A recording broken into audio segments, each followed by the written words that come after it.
এদিকে আদ্দিন হাসপাতালে ৬ নবজাতকের মৃত্যুর ঘটনায় ৩ জুন পূর্ণাঙ্গ তদন্ত প্রতিবেদন জমা দেবে তদন্ত কমিটি। স্বাস্থ্যমন্ত্রী সরদার মোহাম্মদ শাখাওয়াত হোসেন বিষয়টি নিশ্চিত করেছেন। দুপুরে স্বাস্থ্য অধিদপ্তরে এই সংক্রান্ত তথ্য তিনি জানান। গত ২৭ মে মগবাজারে আদ্দিন হাসপাতালে পোস্ট অপারেটিভ ওয়ার্ডে ৬ নবজাতকের মৃত্যু হয়। পরে এ নিয়ে তদন্ত কমিটিকে ৭২ ঘন্টার মধ্যে তদন্ত প্রতিবেদন জমা দিতে বলা হয়। সেই অনুযায়ী আংশিক তদন্ত প্রতিবেদন প্রস্তুত হয়েছে উল্লেখ করে আগামী ৩ জুন পর্যন্ত সময় চেয়েছে তদন্ত কমিটি। যে ৫ মায়ের সন্তানরা ওই দিন মারা গেছে তাদের বক্তব্য জানার জন্য এ সময়ের আবেদন করেছে তদন্ত কমিটি।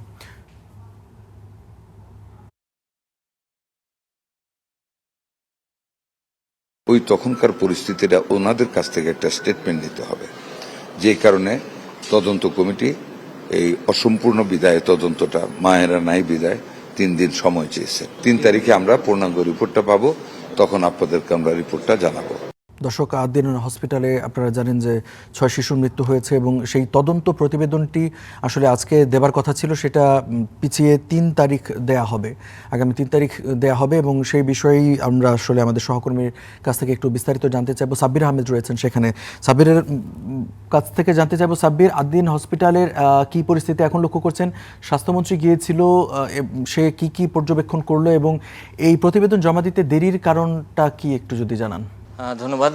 আজকে তদন্ত প্রতিবেদন জমা দেওয়ার কথা ছিল আপনারা জানেন, কিন্তু সেই তদন্ত প্রতিবেদন ৪ দিন পিছিয়েছে, অর্থাৎ আগামী ৩ জুন এই তদন্ত প্রতিবেদন জমা দেওয়া হবে। কি কারণে আসলে ঠিক পেছানো হয়েছে সে ব্যাপারে মাননীয় স্বাস্থ্যমন্ত্রী যেটি জানিয়েছেন যে যেই শিশুরা নবজাতকরা এখানে মারা গিয়েছিলেন গেল ২৭ মে, তাদের যে ৫ জন মা রয়েছেন, এই ৫ মায়ের সঙ্গে আসলে তাদের কথা বলা দরকার। কারণ ৫ মাই আসলে বলতে পারবেন যে সেদিন হাসপাতালে কি ঘটেছিল, কারণ তারা হাসপাতাল কর্তৃপক্ষের যে বিস্তারিত তথ্য শুনেছেন, তাদের বক্তব্য শুনেছেন, এখানকার ইঞ্জিনিয়ারিং যেই সাইটটা রয়েছে সেই বিষয়ে তারা দেখেছেন, অন্যান্য বিভিন্ন ধরনের তথ্য উপাত্ত তারা ইতিমধ্যে সংগ্রহ করেছেন। এ কারণে তারা আংশিক যে প্রতিবেদন সেই তদন্ত প্রতিবেদন প্রস্তুত করেছেন। কিন্তু মায়েদের বক্তব্য ছাড়া আসলে যেই তদন্ত প্রতিবেদন যদি সাবমিট করা হয় বা দাখিল করা হয় সেটি আসলে অসম্পূর্ণ থেকে যাবে এবং শুধুমাত্র এই মায়েদের বক্তব্য নেওয়ার জন্যই তারা ৪ দিন সময় চেয়েছেন। আপনারা জানেন যে ঈদ গেছে এবং মায়েদের মানসিক অবস্থাও আসলে